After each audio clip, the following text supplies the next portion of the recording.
दोस्तों, भाइयों और बहनों, नबी करीम सल्लल्लाहु अलैहि वसल्लम के अहद मुबारक में आप अलैहिस्सलातु वस्सलाम ने ये नमाज पढ़ी है और इसके बाद आपने खुतबा भी दिया था। और बहुत सारे मुहद्दिसीन ने उस खुतबे की वजह ये बयान करी क्योंकि अय्याम जाहिलियत में ये समझा जाता था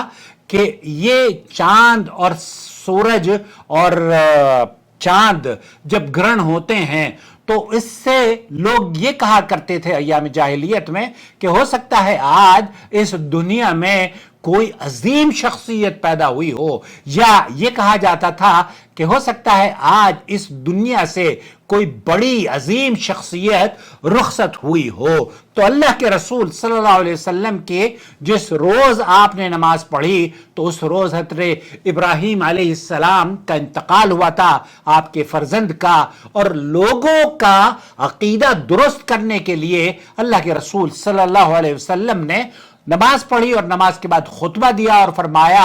कि ये किसी के मरने और जीने पर ग्रहण नहीं होते, इसलिए इस कंसेप्ट को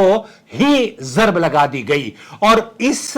सूरज और चांद ग्रहण से जो हमारे यहां बदअकीदगियां हैं कि औरतों को ये कहा जाता है कि आप बाहर ना निकलें, बल्कि हमारे यहाँ तो दिल्ली और कुर्ब जवार में ये भी मशहूर है कि अगर आप कुछ सिएंगी तो वो जो निशान हैं सुई के वो आपके बच्चे के जिस्म पर नजर आएंगे। ये बहुत बड़ी जहालत है और इस जहालत को दूर करने के लिए खुतबात में जरूर बजरूर अइम्मा को हमारे ममालिक में इस पर भी तवज्जो दिलानी चाहिए। नमाज किस तरीके से अदा की जाएगी ये आपकी खिदमत में, अगर आप सऊदी अरब में हैं या आपके मुल्क में भी, चूंकि चांद ग्रहण पूरी दुनिया में होगा इसलिए आप भी अपने ममालिक के हिसाब से जिस वक्त सूरज या चांद ग्रहण होता है 2 रकात नमाज किस तरीके से पढ़ी जाती है वो आपकी खिदमत में पेश करने की सआदत हासिल कर रहा हूं। इसमें 2 रकातें होती हैं और हर रकात में 2 क़िरात, 2 रुकू और 2 सजदे शामिल हैं। इमाम पहले सूरह फातिहा के बाद तवील सूरत पढ़ते हैं। मसलन इब्न अब्बास के मुताबिक वो ये कहते हैं कि तकरीबन सूरह बकरा के बराबर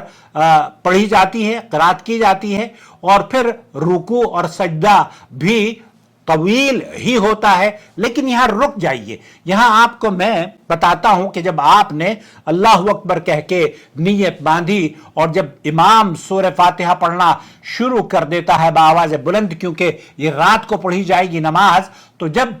इमाम ने सूरह फातिहा पढ़ी तो उसके बाद वो वलद्दालीन आमीन कहता है, आप बुलंद आवाज से आमीन कहे। फिर उसके बाद वो फिर एक लंबी सूरत की तिलावत करता है और लंबी सूरत की तिलावत के बाद जैसे सूरह बकरा उसने पढ़ी या सूरह बकरा की कुछ आयात उसने तवील क़िरात करी, फिर वो अल्लाहु अकबर कहते हुए रफ़-ए-दैन करते हुए रुकू में जाता है और रुकू में जाकर भी रुकू भी खासा तवील होता है। और इस रुकू के बाद फिर वो समी अल्लाहु लिमन हमिदा रब्बना वलकल हम्द कहता हुआ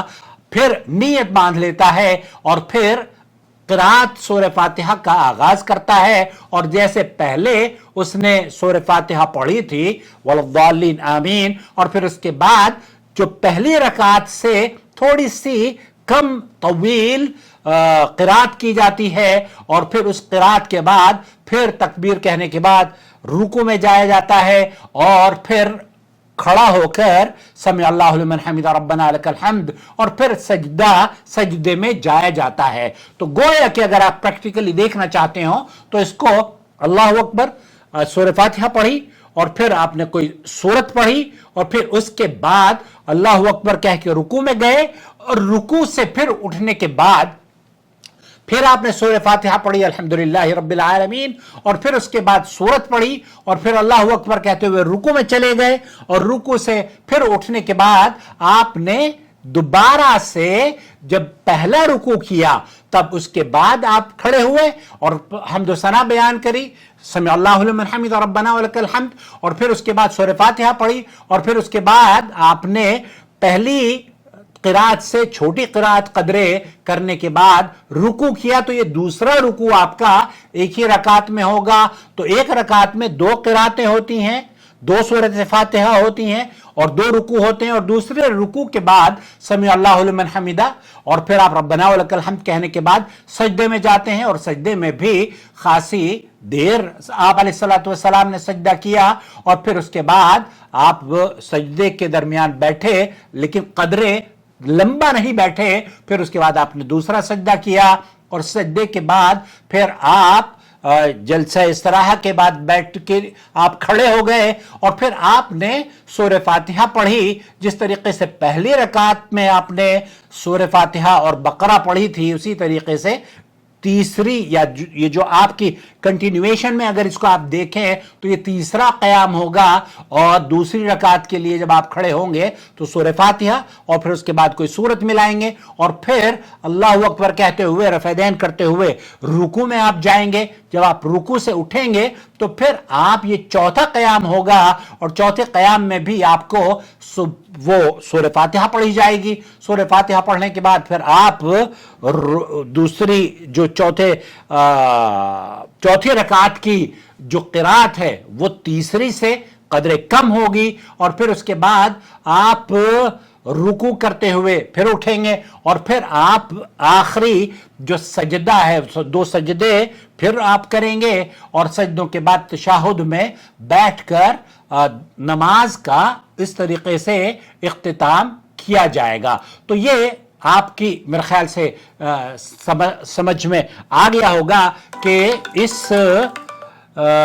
यहाँ पर नमाज जब मगरिब और इशा के बाद मुतवक्के है तो ऐलानात किए जाएंगे। सलातुल जामिआ के अल्फाज, इस तरह के अल्फाज मेंबर से आपको शायद सुनाए दें कल सऊदी अरब में। इसके लिए कोई अजान नहीं कही जाती, और ये जो नमाज का जो खुसूफ है, सूरज और चांद ग्रहण किसी की मौत या जिंदगी के लिए नहीं झुकते, जैसे कि मैंने अर्ज किया। ये अल्लाह के रसूल सल्लल्लाहु अलैहि वसल्लम ने भी अपने खुतबे में बयान किया था। इंसान को अल्लाह की याद, दुआ, इस्तग़फ़ार, सदका, खैरात और नेक अमाल में मशगूल होना चाहिए। और नबी करीम सल्लल्लाहु अलैहि वसल्लम ने खुतबे के दौरान फरमाया कि जुल्म करने वाले, हैवानात के साथ जुल्म करने वाले और दूसरों के हुकूक गस्ब करने वाले शदीद अजाब में होंगे। जो भी हमारे यहाँ तो आप इंसानों के ऊपर आप उनके साथ जुल्म करें या हैवानों के साथ जुल्म करें, इस्लाम किसी भी तरह के जुल्म को बर्दाश्त नहीं करता। इसलिए आपको चाहिए कि आप खुतबा भी सुने, और खुसूफ की जो चांद ग्रहण की जो नमाज है ये कोई फल्कियाती मौजिज़ा नहीं है, बल्कि ये अल्लाह ताला का फल्कियाती एक मजहर है, एक ऐसा मजहर है जिसका ये शायर अल्लाह है, और अल्लाह की इबादत इस दिन की जाती है। और अल्लाह के रसूल सल्लल्लाहु अलैहि वसल्लम ने भी अल्लाह की इबादत की है। अल्लाह से दुआ है कि अल्लाह रब्बुल आलमीन उम्मत मुस्लिमा की हिफाजत फरमाए, अपने बंदों पर रहमत और बरकतों का नुज़ूल फरमाए, और जहाँ जहाँ मुसलमानों पर जुल्म ज़्यादती हो रही है अल्लाह रब्बुल आलमीन उनकी परेशानियों को दूर कर दे, उनके दुश्मनों को निस्त नाबूद कर दे, उनके ऊपर जो तंगियां करते हैं अल्लाह तो उनके रास्तों को तंग कर दे, और जो उन पर कुशादगी करते हैं ए अल्लाह तो उन्हें हिदायत से माला माल फरमा दे। अपना बहुत ख्याल रखें, और मेरी वीडियोस देखने के बाद दूसरों के साथ जरूर शेयर करें। मुमकिन है कि आपकी वजह से किसी एक शख्स को भी अगर इस नमाज पढ़ने का तरीका पता चल गया, नमाज उसने पढ़ ली और नबी करीम सल्लल्लाहु अलैहि वसल्लम की सुन्नत के मुताबिक उसने नमाज अदा कर ली, तो मुमकिन है कि उसके अजर में हम और आप भी शरीक हो जाएं, और हमारे लिए अल्लाह की रदा हुसूल करने का ये सबब बन जाए। अल्लाह हमें इस अजीम मौके पर नेक अमाल और दुआ की तौफीक अता फरमाए। ये वीडियो अगर आपको पसंद आए तो लाइक करें, शेयर करें और सब्सक्राइब करें। शुक्रिया।